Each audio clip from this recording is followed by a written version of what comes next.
Let's talk about selecting sample size.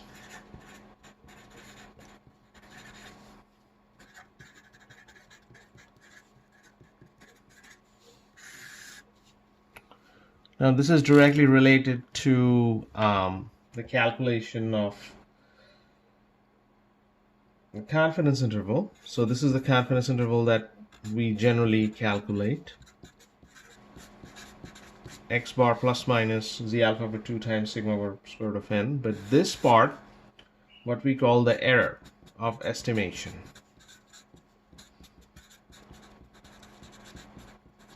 And it's denoted by E. Now if this E is given, then we can calculate what is n. So we can set up an equation like E equal to z alpha over 2 times sigma over square root of n and solve for n.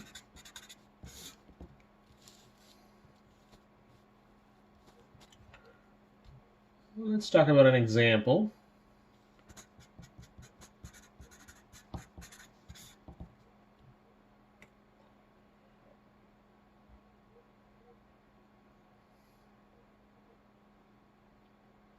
E is given as 0.04.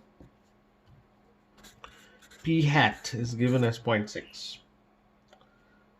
And 1 minus alpha 0.9, which gives you alpha 0.1 and alpha over 2 0.05.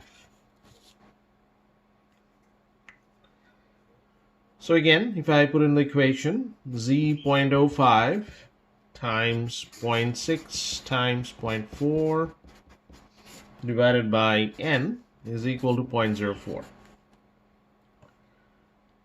This is 1.645 times 0.6, 0.4 divided by n, 0.04. If I calculate n, that will be 406. Always remember to round up. So if it's a 405.2, we're going to round up to 406.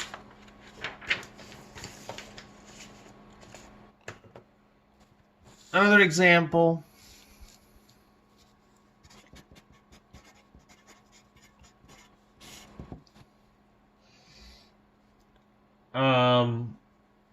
One minus alpha is 0.95 given to you, which implies alpha over 2 is 0.025 and z 0.025 is equal to 1.96.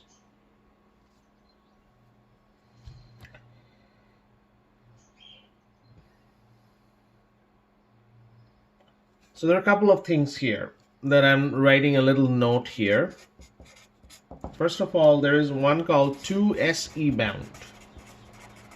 2SE bound is 2 sigma over square root of n. So sometimes they use that to give you some kind of information. Another thing is, sometimes range is given to you. You can figure out what's the range. From the range, what would be sigma? Like this problem here, generally the relationship with the range is R is 4 times sigma approximately. So for this particular problem, range is given as equal to 8. So 4 sigma equal to 8, sigma is equal to 2. So that's one type of calculation. To calculate sigma, you need that.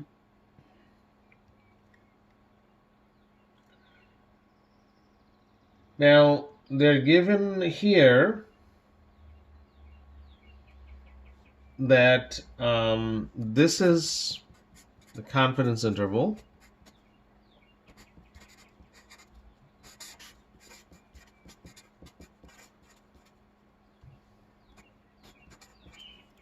But also given sigma square 1 square equal to sigma 2 square equal to sigma square and n1 equal to n2 equal to n. So it's getting totally simplified. So this is the part I'm interested, that's the E, and it's already getting simplified due to this assumptions. So 1.96 2 sigma square over n, that's equal to 1.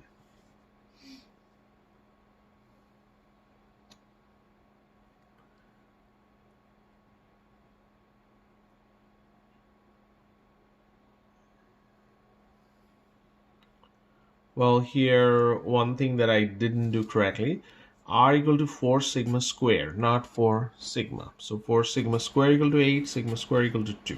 So this is sigma square, is the variance, not the standard deviation. So 1.962 times 2 over n, 1, calculate n, approximately 30.73, which is, I'm rounding it up as 31.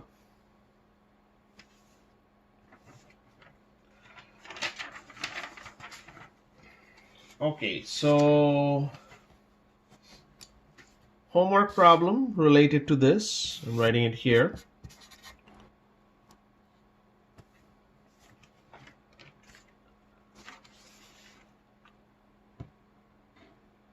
Is 8.71 and 8.73. This is the next homework we are adding to, so homework 4. Add these two problems, 8.71, 8.73.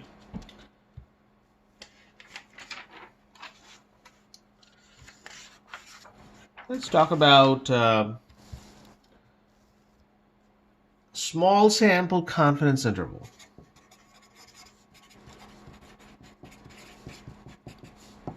For mu and mu1 minus mu2. So this is one sample, this is two samples. The idea is using a distribution T.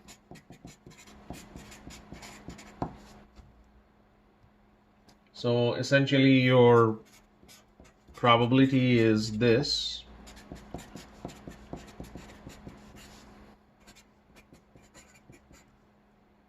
Sorry, this is 1 minus alpha. And so if you calculate a little bit, then this will turn out to be y bar minus t alpha over 2 times s over square root of n less than equal to t less than equal to mu, sorry, less than equal to mu, less than equal to y bar plus t alpha over 2 times s over square root of n 1 minus alpha. So 101 minus alpha percent confidence interval is y bar plus minus t alpha over 2 times s over square root of n. What you need to know is the degrees of freedom, because degrees of freedom is attached to this number that you need to calculate that. Confidence bound,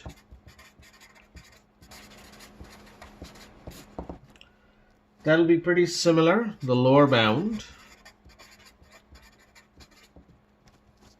that would be y bar minus t alpha times s over square root of n infinity. Upper bound, that will be minus infinity to y bar plus t alpha times s over square root of n. So this is open, this is closed. So pretty much this is the calculation there. Let's try an example.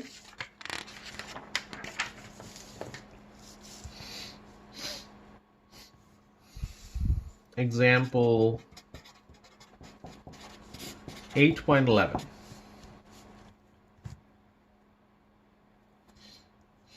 One minus alpha is 0.95 because we are looking for a 95% confidence interval. Alpha over 2 is 0.025. You know then what is t 0.025 and n is given as 8, I believe. So n minus 1 is 7. So this is the number that you're looking for, which is according to your book 2.365. Y bar is 2959. S is 39.1. And then you calculate this. 2959 plus minus 2.365. 39.1 divided by square root of 8. This is the confidence interval. Now for the 2 population,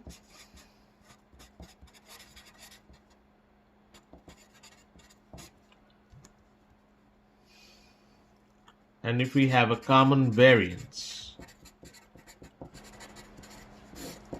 then we have to, the formula for the t is y1 bar minus y2 bar minus mu1 minus mu2 over sp, so 1 over n1 plus 1 over n2. So the confidence interval will look like y1 bar minus y2 bar plus minus t alpha over 2. Now degrees of freedom is n1 plus n2 minus 2 in this case, times sp times 1 over n1 plus 1 over n2. And you're wondering what is sp? The sp square here is a weighted average of the variances. So n1 minus 1 s1 squared plus n2 minus 1 s2 squared divided by n1 plus n2 minus 2.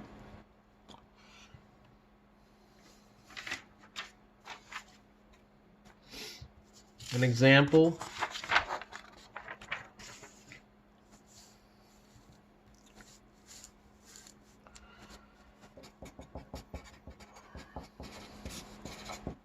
(812) y1 bar 35.22, y2 bar 31.56. Again, 1 minus alpha is 0.95, meaning that alpha over 2 is 0.025.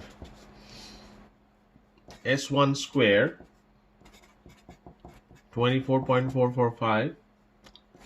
S2 squared 20.027. So we need to find SP square, which is 8 times,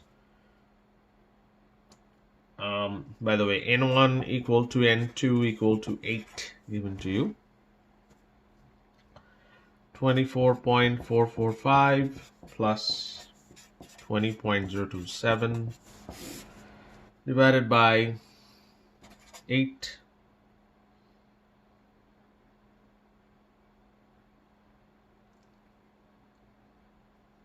plus 8 minus 2.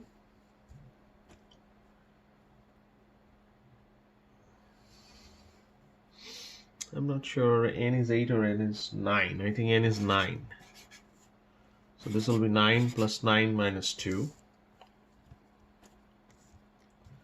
And this will be 35.22 minus 31.56 plus minus t.025. This is 16. This calculation is 16. So this is 16.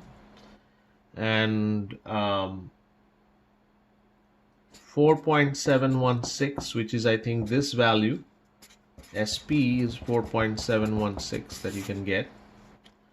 And square root of 1 over 9 plus 1 over 9. So that's the calculation. All right, homework. I'm adding more homework problems to this one. 8.80, 81, 82, 83, 85, and 91.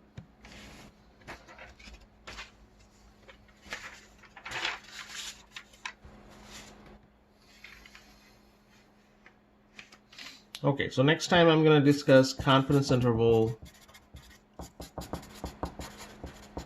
for sigma square.